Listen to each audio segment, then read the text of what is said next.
Bismillahirrahmanirrahim. Assalamualaikum warahmatullahi wabarakatuh. Alhamdulillahirabbil alamin wassalatu wassalamu ala asrofil anbiya'i wal mursalin wa ala alihi wasahbihi ajmain amma ba'du. Puji syukur marilah kita panjatkan kehadirat Allah Subhanahu wa taala yang senantiasa memberikan kita rahmat, nikmat dan hidayah serta nikmat sehat pada kita semua sehingga kita bisa berjumpa lagi di perkuliahan Bahasa Indonesia. Baik teman-teman semuanya, materi hari ini adalah tentang kalimat efektif ya, yang mana teman-teman sebenarnya sudah mempelajari tentunya ya, karena memang kita untuk materi di awal lebih kayak penguatan ya, penguatan apa yang telah Anda pelajari di jenjang sebelumnya ya.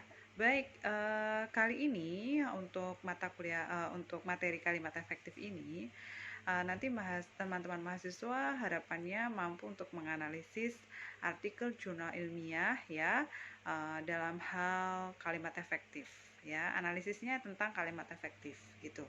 Nah baik, untuk materi hari ini yang pertama tentunya kita akan membahas terlebih dahulu tentang kalimat. Kalimat itu apa sih gitu ya, dan kalimat itu ada apa saja jenisnya gitu. Baik, di sini kalimat itu tentu teman-teman sudah tahu ya pastinya, sebuah susunan kata yang terdiri dari SPOK ya, kemudian diawali dari huruf kapital dan diakhiri dengan tanda titik gitu ya. Namun kalimat juga bisa menjadi kalimat sederhana juga yang tentu tidak harus terdiri dari SPOK. Satu kata pun juga bisa menjadi sebuah kalimat asalkan diawali dari huruf kapital dan diakhiri dengan tanda titik. Kemudian teman-teman, untuk jenis kalimat itu sendiri ada bervariasi ya. Yang pertama teman-teman masih ingat kalimat tunggal. Kemudian ada kalimat majemuk, ada majemuk setara, ada majemuk bertingkat gitu ya. Kalimat tunggal sendiri adalah kalimat yang memiliki satu inti kalimat atau klausa. Minggu lalu sudah kita bahas tentang klausa ya. Nah, contohnya adalah kami selalu menunggu hujan emas setiap hari. Kami berlibur ke Paris. Di sini hanya ada satu inti pokok kalimatnya ya, satu ide gagasan saja. Jadi ini disebut dengan kalimat tunggal. Baik, berikutnya. Berikutnya adalah kalimat majemuk, di mana kalimat majemuk merupakan kalimat yang memiliki unsur klausa atau inti kalimat lebih dari satu ya. Kemudian biasanya ditandai dengan konjungsi atau kata penghubung ya, ada karena, walaupun, meskipun ya, dan lain sebagainya. Teman-teman bisa cross check gitu ya, jenis kata penghubung itu apa saja. Baik, kemudian di situ ada contohnya, ia tidak sekolah karena ia sakit. Kami tetap berangkat walaupun hari ini hujan lebat dan lain sebagainya. Nah, kemudian di situ terlihat bahwa ada dua kalimat ya, ia tidak sekolah dan ia sakit, kemudian dihubungkan dengan kata karena. Nah, oleh karena ini disebut dengan kalimat majemuk gitu ya. Kemudian majemuk sendiri juga dibagi menjadi dua, ada majemuk setara dan majemuk bertingkat. Yang majemuk setara di sini ditandai dengan konjungsi dan, atau, kemudian, lalu dan lain sebagainya. Sedangkan pada kalimat majemuk bertingkat itu ini ada contohnya. Pemuda yang duduk di dekat pohon itu akan menyeberang dan membeli makanan ringan. Jadi lebih dari satu konjungsi ya, lebih dari satu kata penghubung ya, ada dua kata penghubung, maka disebut dengan majemuk bertingkat gitu. Kemudian ada juga majemuk campuran. Pada kalimat majemuk campuran ini, contohnya mereka membawa surat dan mereka membawa hadiah ketika kami sedang rapat membahas lomba futsal di kampus. Ya, jadi di sini dia menggunakan konjungsi atau kata penghubung yang digunakan pada majemuk setara dan majemuk bertingkat. Maka disebutlah ini adalah majemuk campuran. Di situ tadi ada kata penghubung dan. Nah, itu ciri-cirinya majemuk setara. Sedangkan ketika ini bisa masuk dalam majemuk bertingkat. tingkat, sehingga dan dalam kalimat ini bisa disebut sebagai contoh kalimat majmu' campuran. Baik, berikutnya konjungsi korelasi. Ya, ini teman-teman juga harus hafal ya. Jadi ada beberapa konjungsi yang dia berpasangan. Jadi tidak boleh digabungkan atau disandingkan dengan kata lain. Jadi ini ya hanya pasangannya. Contohnya adalah bukan, pasangannya adalah melainkan. Contohnya, bukan hanya mahasiswa yang menginginkan presiden mundur, melainkan masyarakat DIY juga menginginkan hal yang sama. Nah, kemudian tidak hanya di Surabaya dan Jakarta, tetapi di DIY juga sedang terserang wabah ulat bulu. Nah, kemudian baik berpasangan dengan maupun. Baik siswa maupun guru, semua harap menuju ke aula untuk menyaksikan pementasan drama dari siswa kelas 9. Ya, semacam itu. Dan sebenarnya masih banyak lagi ya. Ada antara dengan, kemudian dan masih banyak lagi. Ya, teman-teman bisa meng-cross-check lebih lanjut ya tentang jenis-jenis pasangan konjungsi atau kata penghubung. Baik, berikutnya adalah kalimat aktif dan kalimat pasif. Kalimat aktif dan kalimat pasif ini sebenarnya juga sudah sudah sering kali ya teman-teman itu mengerjakan, bahkan di sekolah sebelumnya tentu kalian sudah banyak diberikan latihan-latihan tentang kalimat aktif dan kalimat pasif. Ya.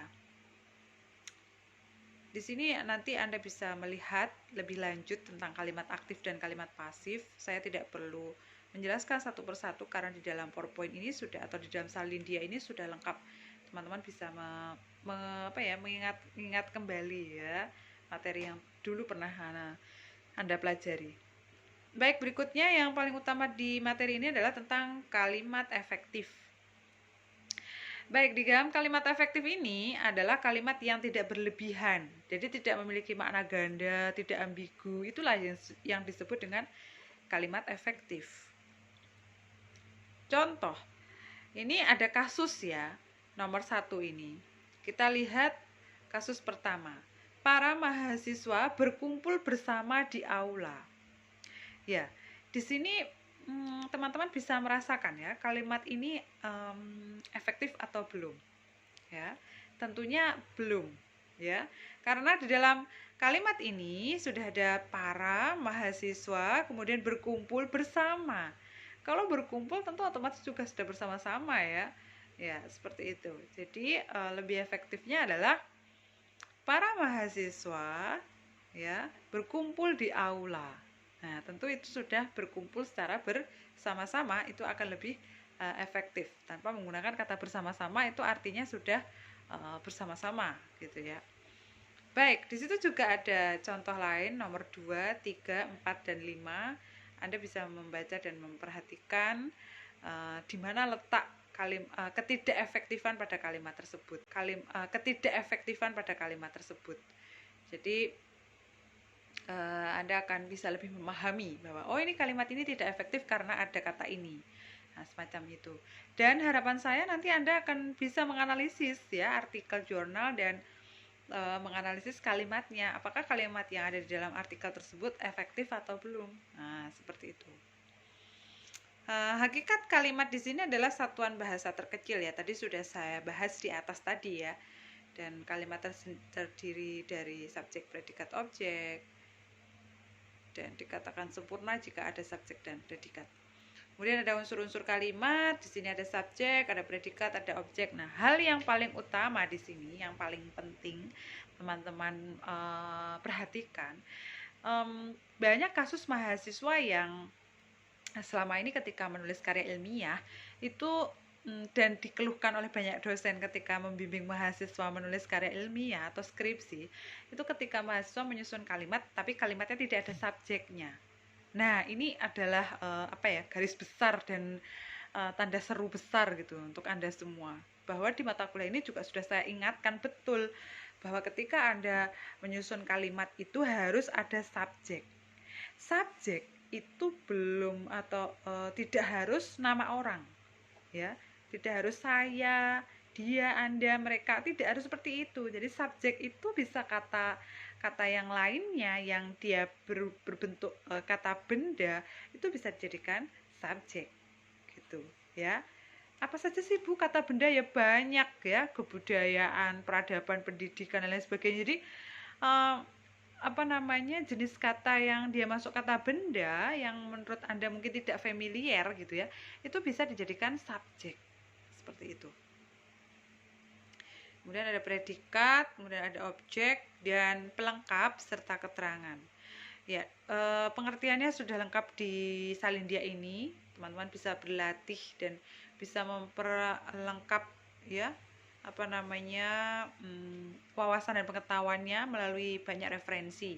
Bisa membaca buku ataupun dari internet juga bisa. Tapi juga harus diperhatikan ya, sumbernya harus jelas dan akurat. Takutnya Anda asal membaca dari internet tapi ternyata salah gitu. Nah, itu harus diperhatikan supaya Anda tidak salah informasi. Kemudian sebuah kalimat efektif juga harus mencakup beberapa kriteria. Yang pertama ada kelogisan, ada keparalelan, ketegasan, kehematan, ya. Dikatakan logis apabila kalimat itu ide kalimat itu dapat diterima oleh akal ya. Kesejajaran terdapat kesamaan, ketegasan, penekanan apabila suatu perlakuan menonjolkan pada ide pokok kalimat. Kemudian kehematan yang dimaksud adalah hemat dalam kalimat efektif, adalah hemat menggunakan kata atau frasenya tadi ya. Kesepadanan adalah keseimbangan antara pikiran dan gagasan. Kecermatan adalah bahwa kalimat itu tidak menimbulkan tafsiran ganda. Ini jelas sekali ya teman-teman. Dari sini saja kita bisa menganalogikan bahwa kalimat efektif itu ya benar-benar hemat katanya gitu ya. Tidak berputar-putar, mau mengatakan apa tapi berputar-putar. Biar banyak Bu, biar panjang Bu. Nah ini stigma yang semacam ini harus dihindari ya, harus dihapus lah istilahnya. Jadi selama ini stigma yang ada di siswa maupun mahasiswa bahwa belajar bahasa Indonesia itu atau menulis dalam bahasa Indonesia itu harus banyak, harus panjang, harus tebal dan lain sebagainya. Bukan itu yang kita minta atau yang kita harapkan, tapi bagaimana teman-teman mahasiswa ini bisa menulis secara efektif, to the point ya, tapi tidak kemudian mengurangi kaidah yang berlaku. Contohnya tadi harus ada subjek, predikat, objek, keterangannya, harus apabila majemuk campuran atau setara juga harus ada konjungsinya, tidak memiliki makna ganda dan lain sebagainya. Tentu ini juga harus diperhatikan. Kira-kira semacam itu teman-teman ya. Dan tugasnya teman-teman bisa mencari di artikel, jurnal ilmiah sesuai bidang Anda semua. Kemudian silahkan nanti analisis ya. Yang dianalisis apa Bu? Yang dianalisis nanti adalah penggunaan kalimat efektifnya pada setiap jurnal tersebut. Anda bisa mencari satu jurnal aja tapi yang berbeda. Saya harap Anda bisa mencari jurnal yang baru lagi gitu ya. Kemudian analisislah kalimat yang ada di dalam artikel tersebut. Apabila ada kalimat yang dirasa itu tidak efektif, nah silakan dianalisis, dibuat mungkin tabel di sini kalimat tidak efektif, kemudian efektifnya menjadi seperti apa, kemudian diberikan alasan. Alasannya seperti apa? Menurut Anda kenapa ini lebih efektif? Alasannya karena apa? Mungkin dari KBBI kata ini bermakna begini sehingga akhirnya kalimat ini harusnya menjadi begini dan lain sebagainya, itu bisa dijelaskan. Jadi ada selain bentuk kata kalimat tidak baku, kemudian kalimat tidak efektif, kemudian kalimat efektif. Kira-kira semacam itu teman-teman ya. Dan tugasnya teman-teman bisa mencari di artikel, jurnal ilmiah sesuai bidang Anda semua. Kemudian silahkan nanti analisis ya.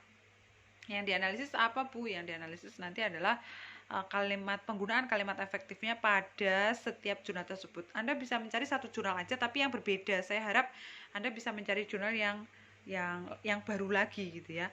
Kemudian analisislah kalimat yang ada di dalam artikel tersebut. Apabila ada kalimat yang dirasa itu tidak efektif. Nah, silakan dianalisis, dibuat mungkin tabel di sini kalimat tidak efektif, kemudian efektifnya menjadi seperti apa, kemudian diberikan alasan.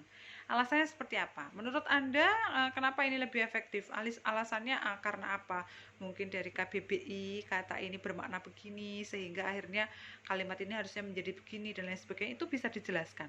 Jadi ada selain bentuk kata kalimat tidak baku, kemudian kalimat tidak efektif, kemudian kalimat efektif, dan alasannya atau argumentasinya.